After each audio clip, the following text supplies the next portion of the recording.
Doctor صاحب خراٹے اکثر لوگ رات کو سوتے ہوئے بہت زیادہ اونچی آواز سے خراٹے لیتے ہیں، تو اس کا کوئی بہترین سا علاج بتا دیجیے۔ میرے محترم بھائی اور بہنوں، الحمدللہ ثم الحمدللہ بہت سارے بھائیوں نے بہنوں نے ہمیں نا یہ شکایت کی کہ ڈاکٹر صاحب خراٹے رات کو بڑے تنگ کرتے ہیں۔ جس کا میاں خراٹے لیتا ہے وہ بیوی تنگ ہوتی ہے، جس کی صحیح، بیوی خراٹے لیتی ہے اس کا میاں تنگ ہوتا ہے۔ زبردست۔ اب تو بچے خراٹے لیتے ہیں، جی جی تو الحمدللہ ثم الحمدللہ اس کا بہت آسان سا علاج ہے، جی جی اور ہم نے الحمدللہ اس کے اوپر ایک دوائی بھی الحمدللہ بنائی ہے۔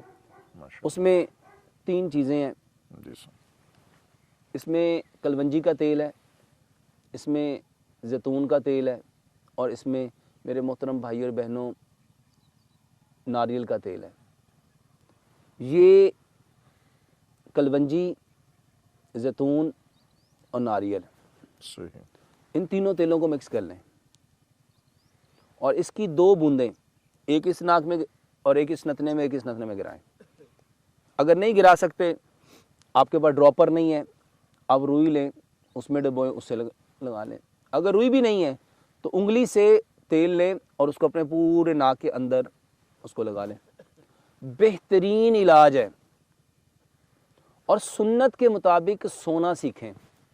صحیح، پیارے پیغمبر جناب محمد صلی اللہ علیہ صلی اللہ علیہ وآلہ وسلم جب بستر پہ جاتے تھے اپنے بستر کو جھاڑتے تھے، اپنے رائٹ ہینڈ کو اپنی رائٹ گال کے نیچے رکھتے تھے، اور کروٹ کے بل، پہلو کے بل لیٹتے تھے، اور اپنی ٹانگوں کو تھوڑا سا سمیٹتے تھے، اور رسول اللہ صلی اللہ علیہ وسلم جو سونے کے اذکار پڑھتے تھے وہ اذکار پڑھیے۔ یہ آپ کے خراٹوں کا بہترین علاج ہے۔